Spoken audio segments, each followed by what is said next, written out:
अगर आपने इस वीडियो पर गलती से भी क्लिक कर दिया है ना, तो इसे स्किप करने की गलती बिल्कुल ही ना करें, क्योंकि आज मैं जो गणित का सेट बताने वाला हूँ वो 2024 के लिए one of the most important है।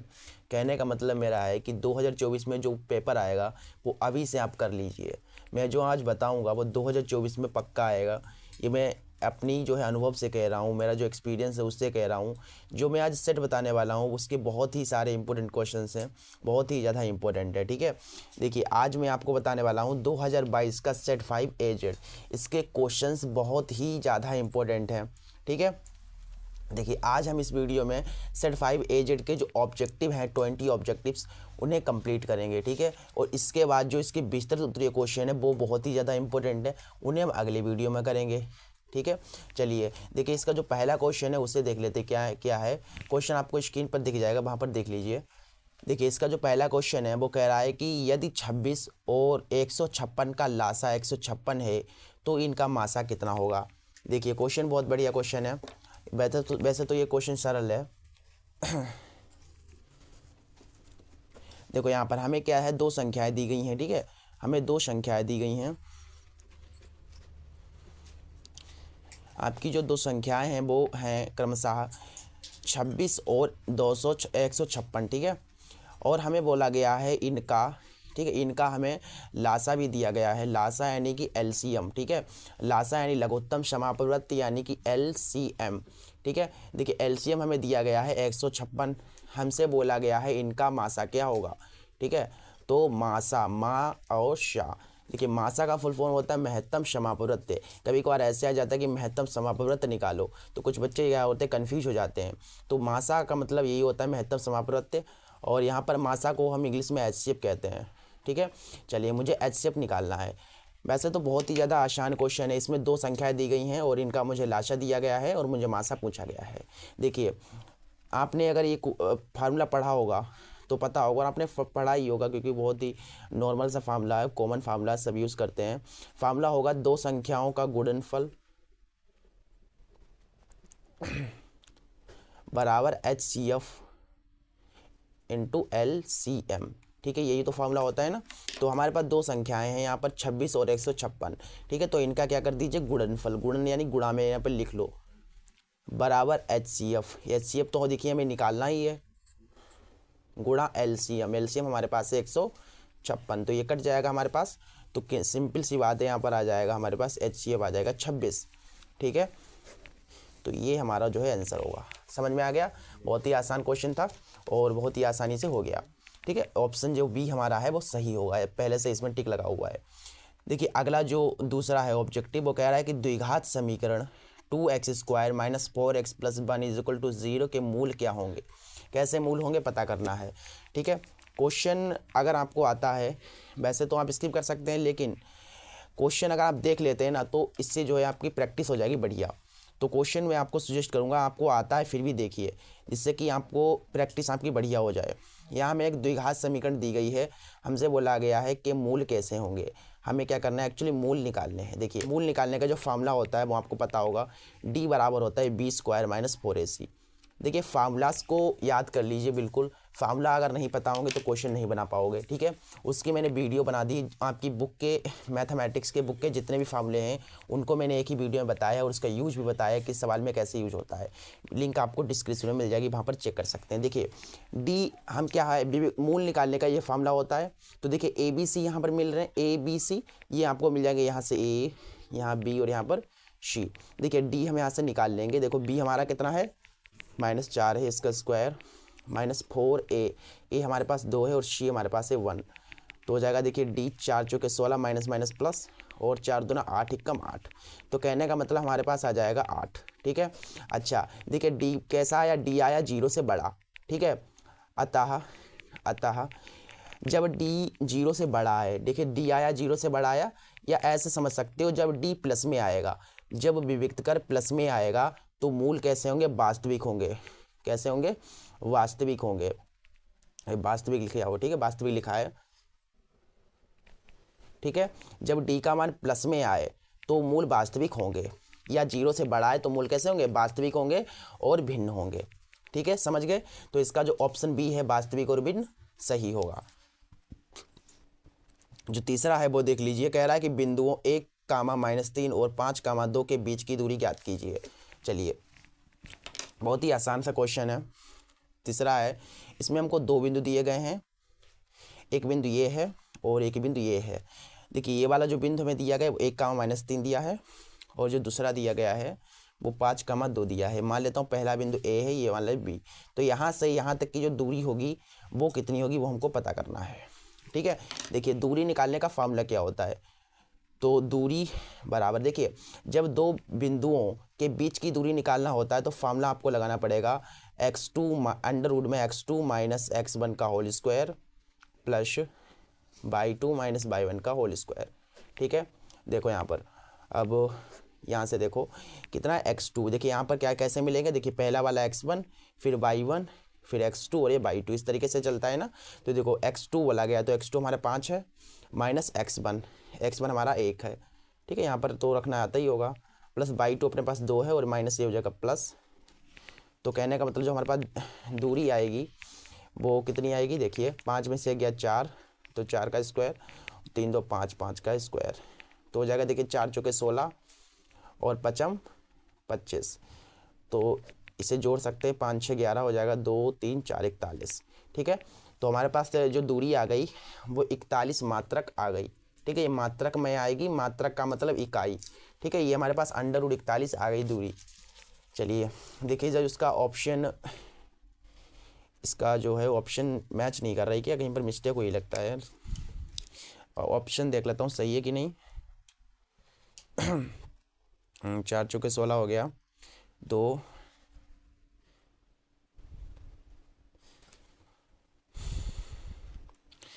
ऐसा है, यहाँ पर जो है इन्होंने ऑप्शन नहीं दिया है एक्चुअली, इन्होंने जो ऑप्शन गलत दिया है। ठीक है, इसका ऑप्शन कौन सा होगा, 41 ही अपना आएगा। ठीक है, अपना तो 41 ही आएगा, तो इन्होंने कोई ऑप्शन ही नहीं दिया है इसमें से, तो इन्होंने ऑप्शन नहीं दिया है, तो यहाँ पर थोड़ी मिस्टेक हो सकती है। तीसरा है ना, तीसरा है, तो तीसरे का ए बता रहे हैं सही है, तो 61 बता रहा है, तो कैसे आएगा,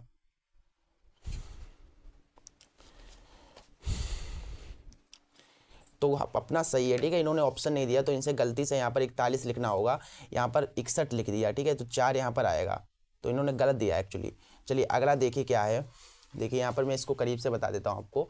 बताया गया है कि त्रिज्या आर के एक वृत्त के कोण थीटा वाले त्रिज्य खंड के संगत चाप की लंबाई, देखिए चाप की लंबाई, त्रिज्य खंड के चाप की लंबाई, समझो बात को, इसको ऐसे ही नहीं फार्मूले के तौर पर मत याद कीजिए, जिस इसको समझ लीजिए पहले तो। ठीक है, इससे रिलेटेड कोई क्वेश्चन अगर आपसे पूछा जाए तो आप ऐसे ही बना दो।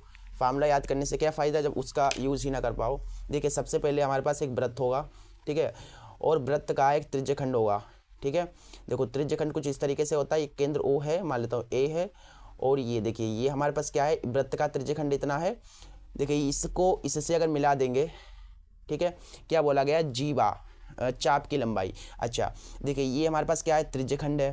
ठीक है, अच्छा चाप यहाँ पर कौन सी होगी, देखिए यहाँ से यहाँ तक जो मैं ब्लू ब्लू कर रहा हूँ ना, ये चाप होगी। ठीक है, ये क्या है, चाप है। अच्छा ये चाप है ना, तो इसकी लंबाई क्या है, चाप। अब मान लीजिए हमें इसकी लंबाई निकालनी हो, यानी कि त्रिज्यखंड के चाप की लंबाई, तो फार्मूला देख लीजिए, त्रिज्यखंड, ठीक है, त्रिज्यखंड हमारे पास क्या है, ओ ए बी के चाप की लंबाई।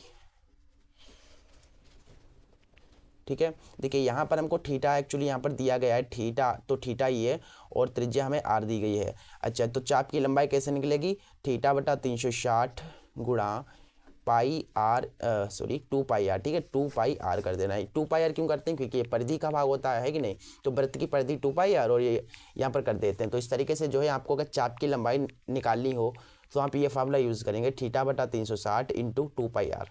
समझ गए। चलिए इसके बाद जो इसका देखिए ऑप्शन कौन सा सही होगा, इसका ऑप्शन हमारा सी सही होगा। ठीक है, ये वाला। चलिए आगे देखिए, आगे कह रहा है कि 2 समरूप त्रिभुजों की भुजाओं का अनुपात 9:16 है, इन त्रिभुजों के क्षेत्रफलों का अनुपात पूछा गया है। बहुत ही बढ़िया सा क्वेश्चन है। क्वेश्चन 5वां क्वेश्चन है। देखिए यहाँ पर क्या है, हमको भुजाओं का अनुपात दिया गया है, 2 समकोण त्रिभुज हैं। ठीक है, उनकी भुजाओं का अनुपात हमें कितना दिया गया है, 9:16। ठीक है, ध्यान से देखिए, अगर भुजाओं का अनुपात दिया जाए और आपसे क्षेत्रफलों का अनुपात पूछा जाए, जैसे कि अभी क्या है, अभी आपको भुजाओं का अनुपात दिया गया है और आपसे पूछा गया क्षेत्रफलों का अनुपात, तो क्षेत्रफलों का अनुपात अगर आपको निकालना हो तो आप स्क्वायर कर दीजिए। क्या कर दीजिए, स्क्वायर कर दीजिए। समझ गए। तो देखो 9 का स्क्वायर 9 में 81 और 16 का जब आप स्क्वायर करोगे तो आएगा 256। ठीक है, तो देखते हैं इसका ऑप्शन कौन सा सही है। इसका जो ऑप्शन डी है बिल्कुल सही होगा। चलिए आगे देखिए, कह रहा है कि यदि कोसिक ए बराबर सेक ए है जहां ए का मान 0 से बड़ा या उसके बराबर और 90 से छोटा या उसके बराबर हो सकता है, तो कोण ए का मान क्या होगा। देखिए बहुत ही बढ़िया सा क्वेश्चन है और सिंपल सा क्वेश्चन है। देखो छठा है ना, यहाँ पर देखो हमें दिया गया है कोसिक ए बराबर सेक ए। ठीक है, जो आपको यहाँ पर ए दिख रहा है ना, तो हमको ए निकालना है ये चीज़। ठीक है, देखो बहुत ही आसान है। सबसे पहले तो समझो, देखो कोसिक को मैं कैसे लिख सकता हूँ, इसे मैं लिख सकता हूँ सेक 90 माइनस ए, है कि नहीं, इस तरीके से लिख सकता हूँ। यहाँ पर हमारा सेक ए है। ठीक है, अब देखो यहाँ से सेक कट जाएगा, तो यहाँ से हो जाएगा 90 माइनस का ए बराबर ए, और ये 90 बराबर ए प्लस माइनस का इधर आएगा तो प्लस का ए हो जाएगा। ठीक है, और ये 90 ए कितना हो गया हमारे पास, 2a, काटेंगे 2 चौको 8 2 पंचे 10। कहने का तात्पर्य हमारे पास जो ए आएगा वो आएगा 45 डिग्री। समझ गए।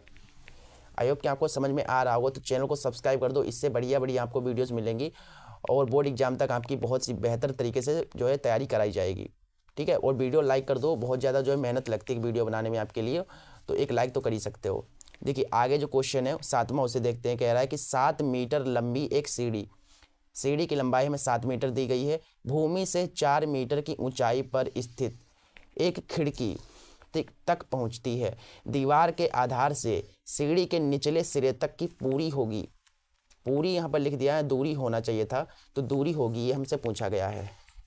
बात यह है कभी कभार छपने में जो ना गलती हो जाती है प्रिंटर से, तो उससे जो है आपको समझना है, लेकिन बोर्ड एग्जाम में कोई गलती नहीं होगी, पूरा का पूरा पेपर सही आएगा।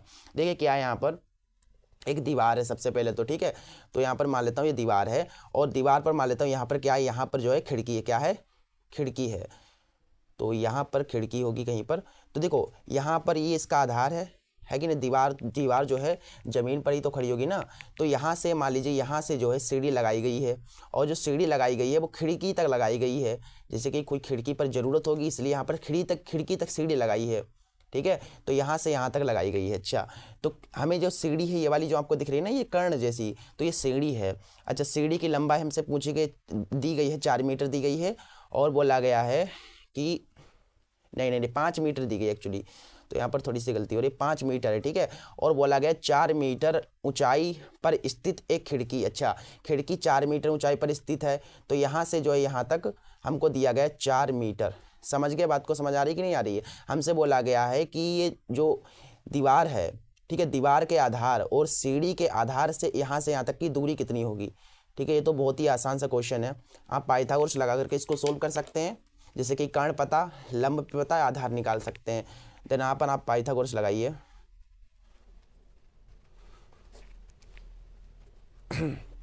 पाइथागोरस क्या कहती है कि कर्ण का स्क्वायर, यहाँ पर मान लीजिए ए है, ये बी है और ये सी है, तो कर्ण हमारे पास अभी 5 है, तो 5 का स्क्वायर बराबर लंब स्क्वायर, लंब हमारे पास 4 है, प्लस आधार स्क्वायर, यहाँ से यहाँ तक BC दूरी है। ठीक है, तो ये हो जाएगा 5 25, और ये 4 चौके 16 प्लस BC स्क्वायर, तो हो जाएगा देखो 25 16 इधर आएगा, प्लस का तो माइनस का हो जाएगा, और ये BC स्क्वायर 16, 25 से 16 गया बचा 9, और ये BC स्क्वायर, तो BC बराबर आ जाएगा, सिंपल सी बात है, स्क्वायर हटालेंगे तो रूट चढ़ेगा, तो BC यानी कि जो दूरी आ गई वो हमारे पास आ गई 3।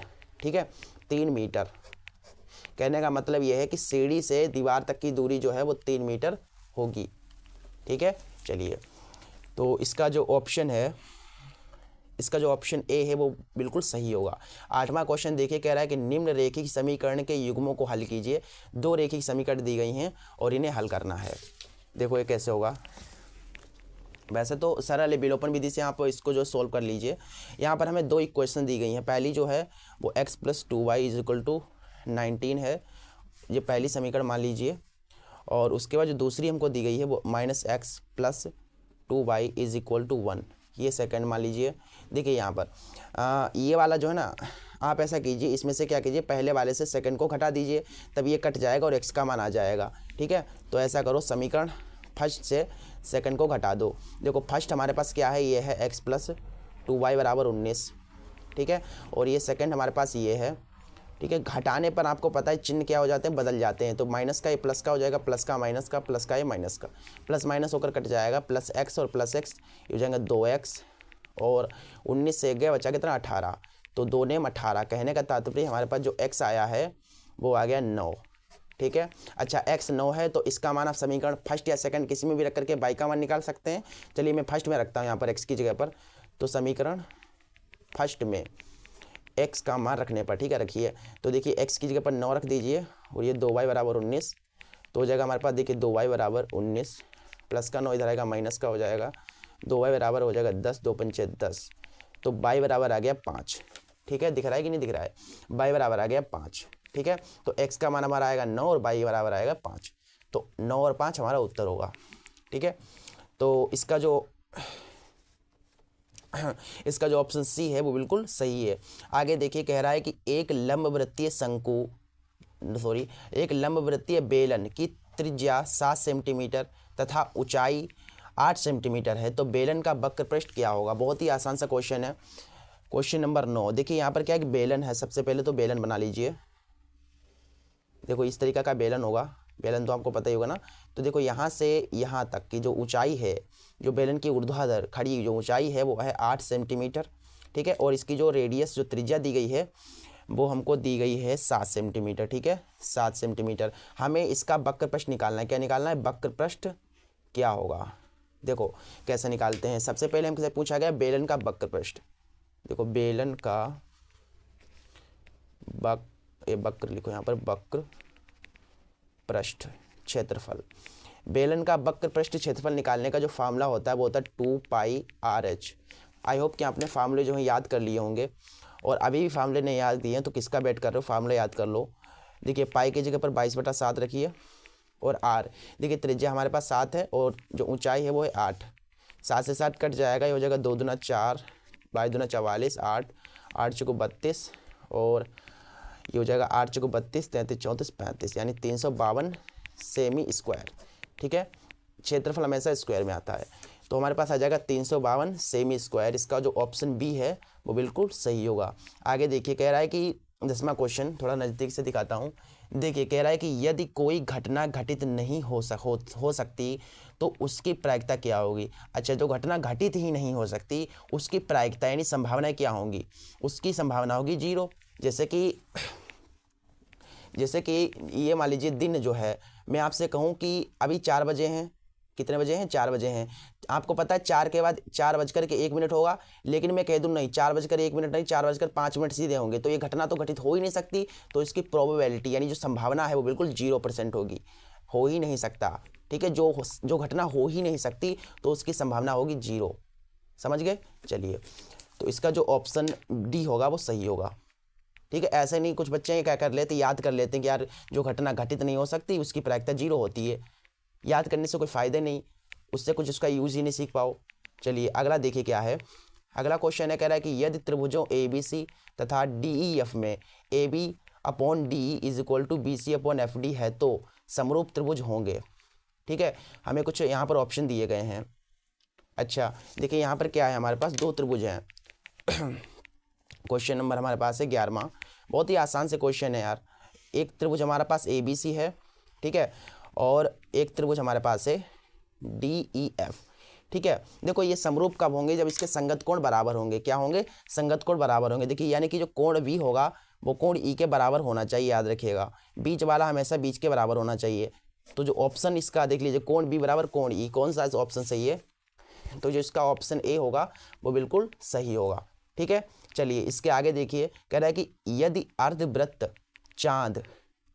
चांद की परिधि 36 सेंटीमीटर है तो इसका व्यास क्या होगा। अच्छा चांद बना लीजिए सबसे पहले, अर्धवृत्त, गोला नहीं, पूरा चांद नहीं बनाना है आपको बनाना है आधा चांद, अर्धवृत्ताकार। तो यहाँ से जो है कुछ इस तरीका का जो है चांद बना लेता हूँ मैं। देखिए यहाँ पर इसका कहीं पर सेंटर होगा, ठीक है, यहाँ पर कहीं सेंटर होगा। तो देखिए यहाँ पर क्या बताया गया है कि अर्धवृत्त की परिधि, ठीक है, दिया गया है हमें अर्धवृत्त की परिधि। अच्छा, अर्धवृत्त की परिधि हमको बताई गई है 36 है, ठीक है। तो देखो यहाँ पर, यहाँ से जो ये इसके जो बाउंडेशन आपको दिख रही है ना, ये वाली जो इसकी बाउंडेशन है वो हमें 36 दी गई है। अच्छा बताइए मुझे, परिधि, वृत्त की परिधि क्या होती है? 2πr होती है। बाकी अर्धवृत्त है तो इसको 2 से भाग करके इसको आधा कर दो, और ये 36, 2 से 2 कट जाएगा तो आ जाएगा πr बराबर 36। यहाँ से r निकालें तो हो जाएगा 36/π, ठीक है। तो हमारे पास जो त्रिज्या आएगी अर्धवृत्त की वो इतनी आ जाएगी। हमसे बोला गया व्यास क्या होगा। अच्छा थोड़ा सा यहाँ पर सिंप्लीफाई कर लीजिए। देखिए 36 है ना, तो यहाँ से पाई का मान आप रख लीजिए, पाई का मान होता है 22/7, है कि नहीं। तो r बराबर आ जाएगा, देखिए 7 जो है ऊपर गुणा करेगा तो हो जाएगा 36 × 7/22, ठीक है, ये होगा ना। इसको थोड़ा आगे बता देता हूँ, 2 मिनट रुकिए। देखिए देखो यहाँ पर हमारे पास जो त्रिज्या आ गई है वो आ गई है 36 × 7/22, ठीक है। हमसे बोला गया व्यास क्या होगा।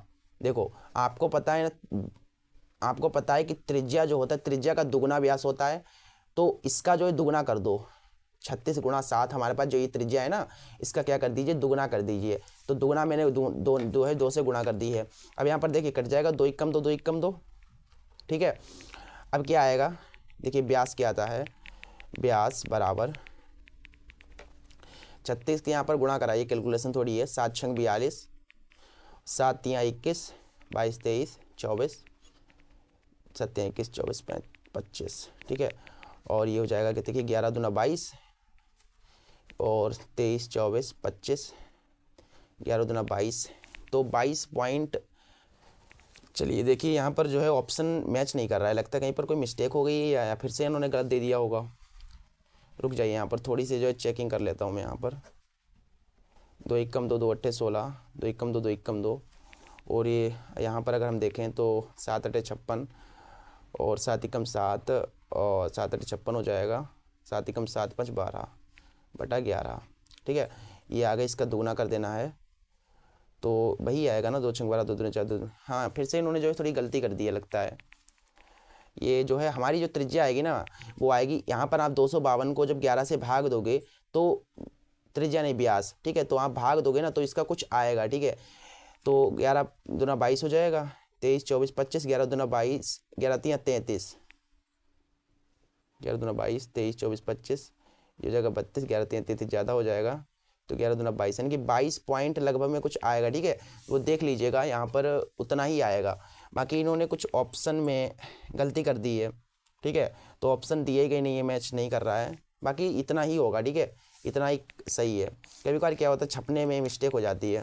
चलिए अगला देखिए, इसने टाइम जो है बेकार में ले लिया। 13वां क्वेश्चन है, कह रहा है sine theta upon 1 + cos theta बराबर होगा, इसमें से किसके बराबर होगा। अच्छा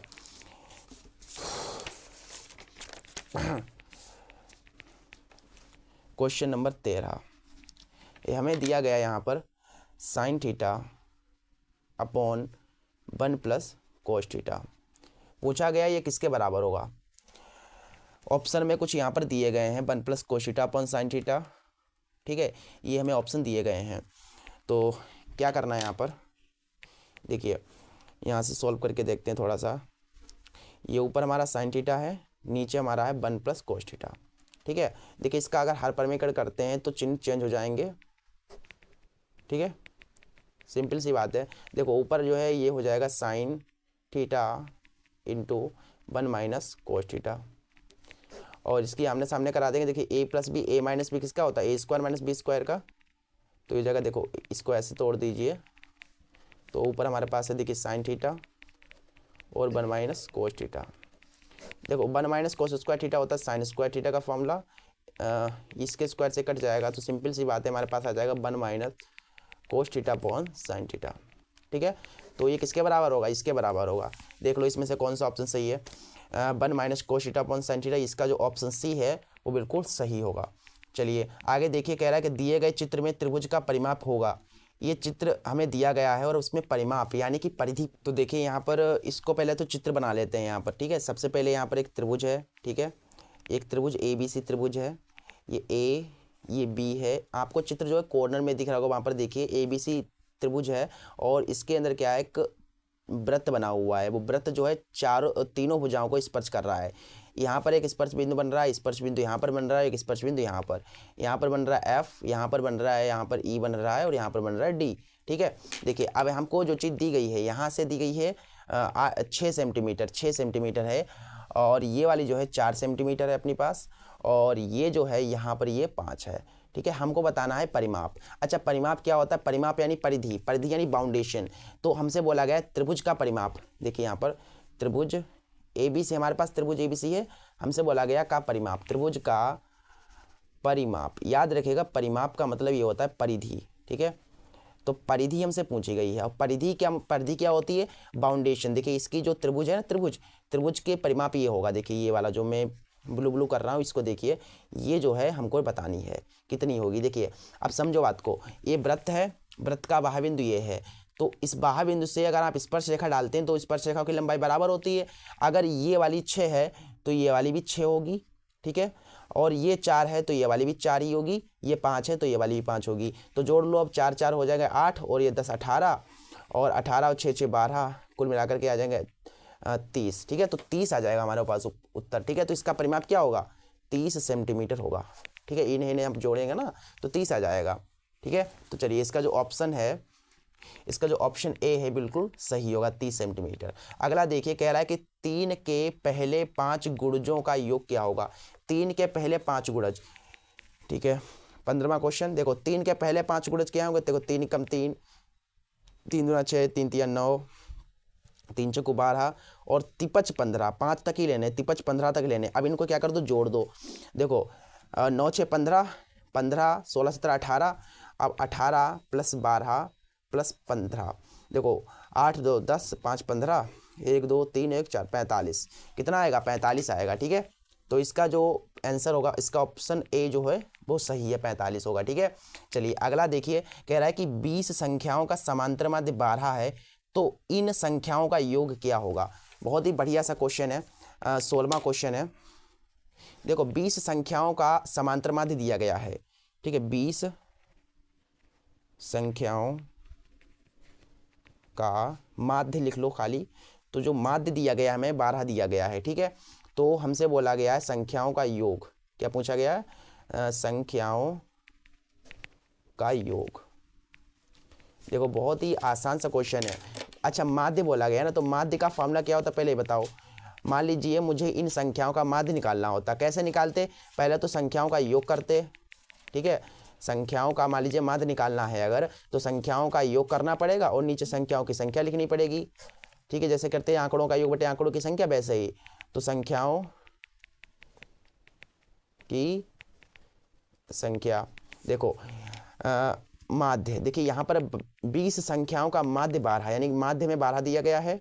संख्याओं का योग हमसे पूछा गया, तो इसको ऐसे ही लिख रहने दो, जैसा है वैसा ही, संख्याओं का योग, ठीक है, बटा संख्याओं की संख्या। अच्छा कितनी संख्या है बताइए? 20 संख्या है ना, तो 20 लिख दो। इस इधर आप गुणा करा देंगे तो हमारे पास आ जाएगा, देखिए इसके बटे में कुछ तो 1 इसकी करा देंगे तो ये हो जाएगा संख्याओं का योग, संख्याओं का योग। इसके इधर कराएंगे तो 12 दूनी 24, 240 आ जाएगा, ठीक है। तो संख्याओं का योग जो आएगा वो आएगा 240। तो जो इसका ऑप्शन ए है बिल्कुल सही होगा। अगला क्वेश्चन देखिए, कह रहा है कि 475 और 485 का मासा क्या होगा, ठीक है। ये बहुत जो है आसान सा क्वेश्चन है।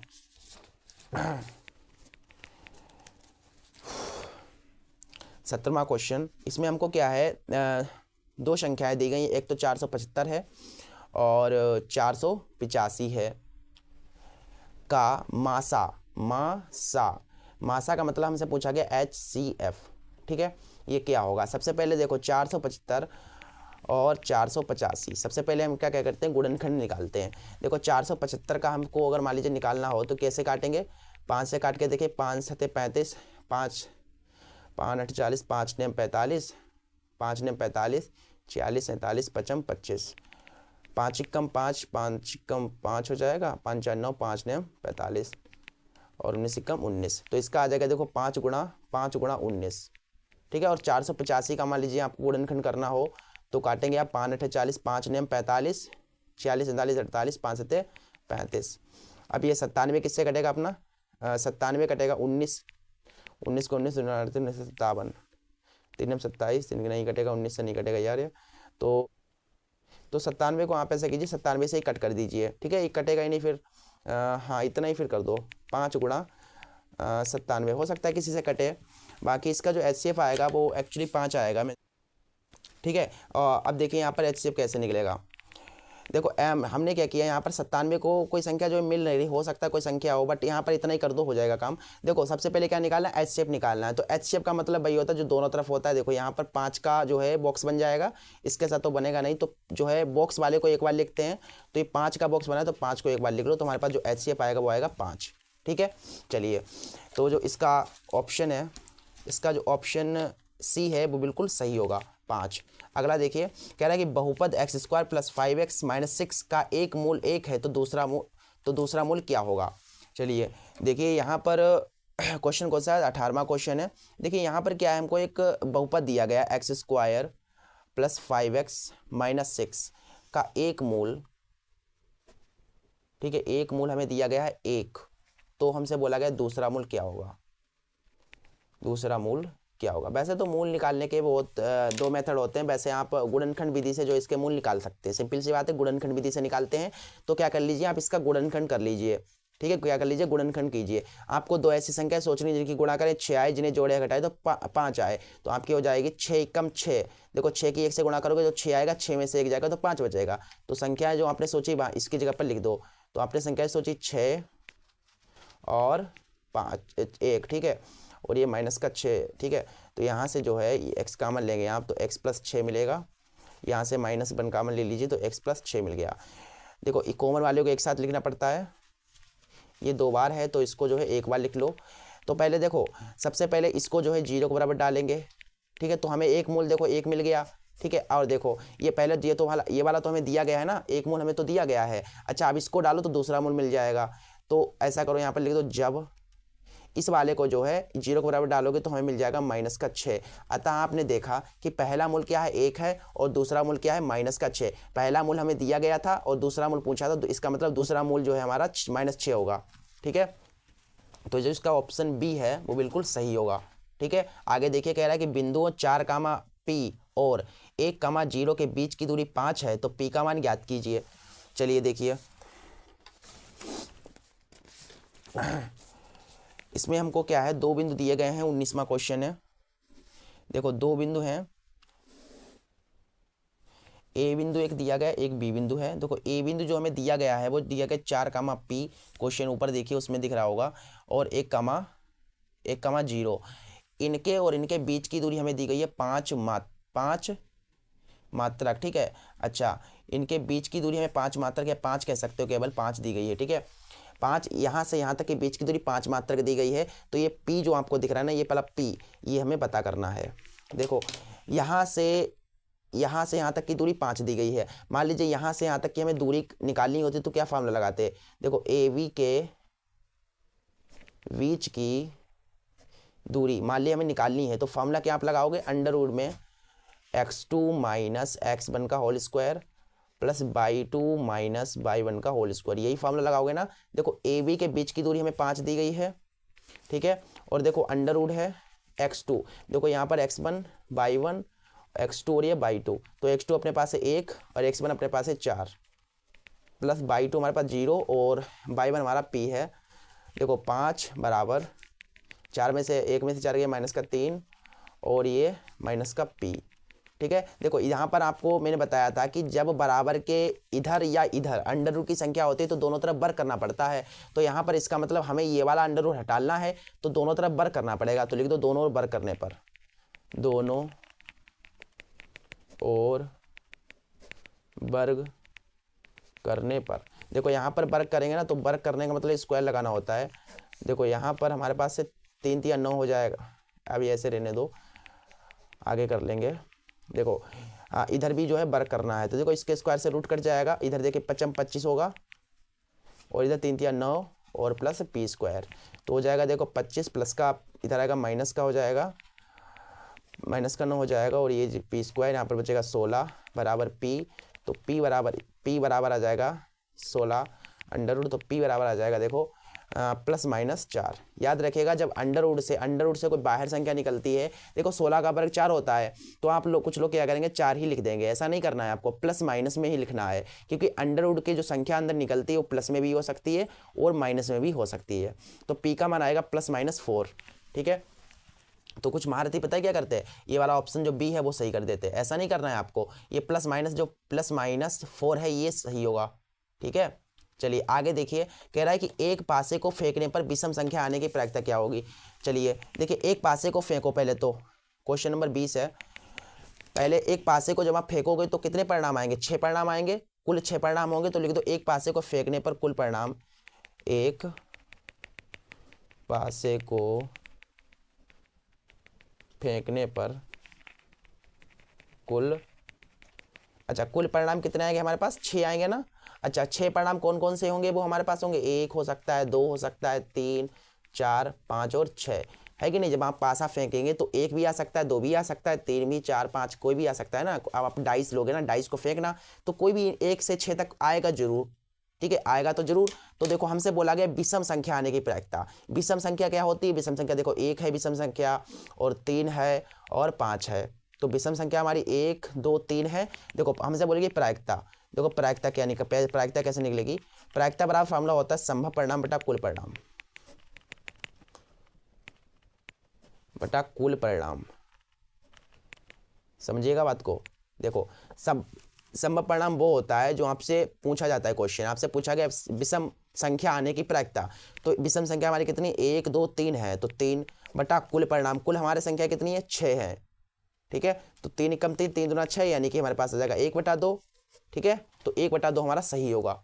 समझ गए, विषम संख्या तो पता ही होगी, जो 2 से विभाज्य नहीं होती वो विषम संख्या होती हैं, और जो 2 से विभाज्य हो जाती हैं, जिनका भाग हो जाता है 2 से, वो होती हैं सम संख्याएं। चलिए इस तरीके से जो इसका 1/2 सही होगा, तो इसका जो ऑप्शन बी है वो बिल्कुल सही है।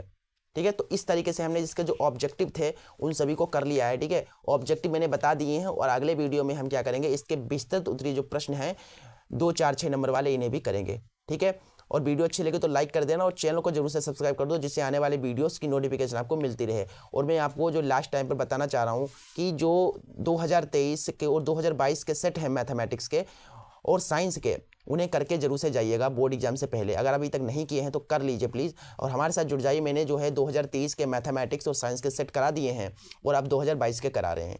ठीक है, उन्हें करके जाइए, बोर्ड एग्जाम में कोई भी क्वेश्चन आपका नहीं छूटेगा, ये मैं गारंटी ले सकता हूँ। ठीक है, मैं विश्वास के साथ कह सकता हूँ। ठीक है, मिलते हैं अगले वीडियो में, तब तक के लिए नमस्ते।